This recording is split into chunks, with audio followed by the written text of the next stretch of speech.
Hai, Assalamualaikum. Selamat datang lagi di channel Dokter Cutas. 갑자기 내게 나타나준 너 난 아무 말도 할 수가 없었지. Nah, berhubung ini bulan suci Ramadan, jadi kita tahu dong ya, ada ibadah wajib yang harus kita laksanakan di bulan suci ini, yaitu puasa.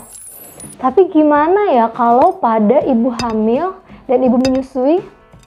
Video kali ini kita akan membahas mengenai beberapa hal wajib yang harus diketahui oleh ibu hamil dan juga ibu menyusui terkait dengan puasa, serta beberapa tips puasa aman bagi ibu hamil dan ibu menyusui. So, yuk kita simak.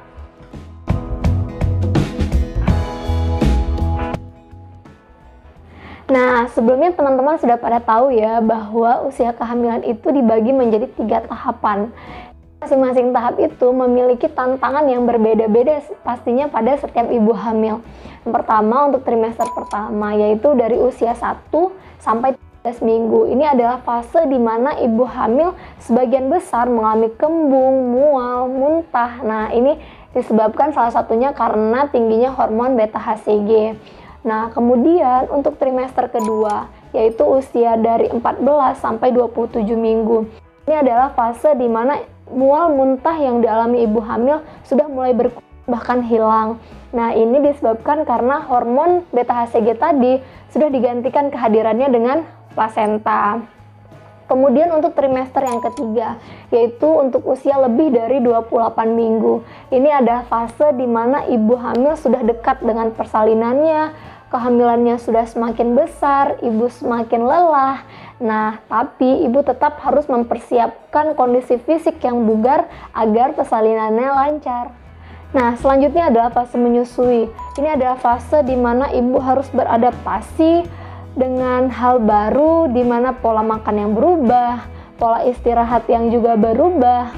Nah, di samping itu harus tetap menjaga kondisi fisik agar bisa memberikan ASI kepada bayinya. Puasa tentu saja boleh, asalkan ibunya dalam kondisi yang sehat, janinnya dalam kondisi yang sehat, dan ketika ibunya berpuasa, ibunya tidak mengalami gangguan atau kesakitan. Nah, tapi jika memang ketika ibunya berpuasa, ibunya mengalami gangguan, mual, muntah, nyeri kepala, nyeri perut, hingga blackout, dan lain sebagainya, nah maka ibunya tidak diperkenankan untuk berpuasa. Nah, di samping itu juga agama tidak memberatkan ibu hamil dan ibu menyusui untuk berpuasa. Nah, beberapa ahli juga menyarankan jika ibunya ingin berpuasa yaitu pada fase trimester yang kedua, karena ini adalah fase di mana mual muntah yang dialami oleh ibu hamil itu sudah berkurang bahkan hilang, jadi lebih nyaman jika ibunya ingin berpuasa. Nah, begitu pula pada ibu menyusui. Jika ibu menyusuinya mampu untuk berpuasa, kondisinya bugar, ya silahkan. Tapi jika ibunya merasakan haus yang sangat berlebihan, kemudian merasakan kelelahan dan tidak mampu memberikan ASI pada bayinya, nah maka ini juga tidak diperkenankan bagi ibu menyusui untuk berpuasa. Nah, ada beberapa sumber literatur yang didapatkan itu menyebutkan seperti ini. Nah, ini adalah sebuah jurnal BMC Pregnancy and Childbirth pada tahun 2018 yang meneliti tentang efek puasa Ramadan selama kehamilan terhadap outcomes prenatal, yaitu masa menjelang bayi dilahirkan hingga 1 bulan pasca kelahirannya. Nah, langsung saja kita lihat bagian hasilnya ya. Ini adalah systematic review yang dilakukan pada 22 penelitian, di mana 21 penelitian menyebutkan bahwa berat badan bayi lahir tidak dipengaruhi oleh status puasa ibunya. Dan ada penelitian juga menyebutkan berat plasenta lebih rendah pada ibu yang berpuasa. Kemudian tidak ada data yang menyebutkan kematian prenatal pada ibu yang berpuasa. Dan juga tidak ada efek ya terhadap kelahiran prematur pada bayi dengan ibu yang berpuasa. Nah, kemudian jurnal berikutnya. Nah, ini masih dari jurnal BMC Pregnancy and Childbirth. Ini research artikel ya yang meneliti tentang perspektif dan outcomes pada ibu yang berpuasa di bulan Ramadan di trimester kedua kehamilan. Kita langsung lihat konklusinya. Untuk lebih lengkapnya nanti jurnalnya ada link di description box. Untuk konklusinya, penelitian ini menyebutkan bahwa berpuasa di trimester kedua kehamilan mampu menurunkan resiko gestasional diabetes atau diabetes selama kehamilan dan menurunkan peningkatan berat badan berlebih selama kehamilan. Nah, kemudian kondisi janinnya seperti apa? Kondisi janinnya sebenarnya tidak berbeda dengan kondisi yang tidak berpuasa, karena puasa ini sebenarnya bukan mengubah atau mengurangi nutrisi yang dikonsumsi, hanya mengubah waktu dan pola makannya saja.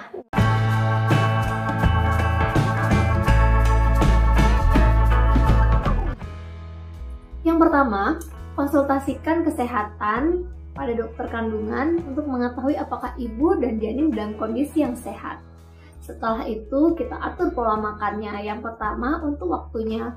Untuk waktunya ini disarankan tetap membagi waktu makan menjadi 3, yaitu sahur, berbuka puasa, dan juga selingan antara jam 9 hingga jam 11 malam. Nah, untuk jumlah hari berpuasanya, dari British Nutrition Foundation ini tidak menyarankan ibu hamil untuk berpuasa full 30 hari. Nah, namun lebih menyarankan untuk berpuasa selang-seling atau pada ibu yang bekerja untuk berpuasa di hari weekend saja.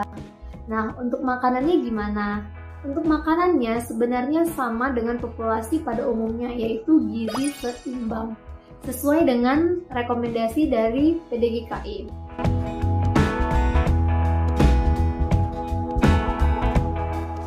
Yang pertama, saat sahur. Saat sahur, konsumsilah makanan dengan karbohidrat kompleks, seperti nasi, sereal, roti gandum, juga protein, sayur-sayuran, dan buah-buahan. Nah, konsumsilah makanan tersebut sedekat mungkin dengan waktu subuh. Nah, kemudian yang kedua, saat berbuka puasa. Saat berbuka puasa, hindarilah makanan yang terlalu manis dan berbukalah dengan makanan yang mudah diserap oleh tubuh, yaitu karbohidrat sederhana seperti kurma, buah potong, agar-agar. Nah, setelah sholat maghrib, barulah kita berbuka puasa dengan karbohidrat kompleks seperti roti gandum, nasi, sereal, kemudian dengan protein, lemak, sayur-sayuran, serta buah-buahan.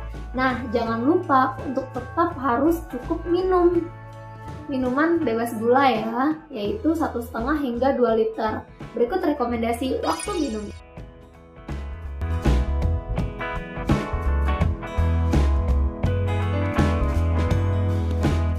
Setelah itu, hindari minuman yang mengandung kafein dan juga teh, agar cairan di dalam tubuh tidak terkuras sehingga menghindari terjadinya dehidrasi selama berpuasa. Selanjutnya, jangan lupa konsumsi suplemen atau vitamin hamilnya ya. Nah, selanjutnya untuk ibu hamil dan ibu menyusui juga harus memperbanyak istirahat ya. Oke, itu aja tips puasa aman bagi ibu hamil dan ibu menyusui. Semoga puasanya aman ya. Oke, semua informasi yang tadi disampaikan untuk referensinya ada di description box ya. Dan bagi ibu hamil dan menyusui yang tengah berpuasa, selamat menjalankan ibadah puasa dan tetap semangat. Bagi ibu hamil dan ibu menyusui yang belum berpuasa, tak boleh kecil hati. Ibu tengah mengemban amanah mulia dari Allah dan tetap semangat ya. Oke, itu aja video kali ini. Semoga bisa bermanfaat. Silahkan di-share supaya bisa lebih bermanfaat lagi. Silahkan komen jika ada pertanyaan dan ingin berdiskusi. Sampai ketemu di video berikutnya ya. Bye-bye. Assalamualaikum.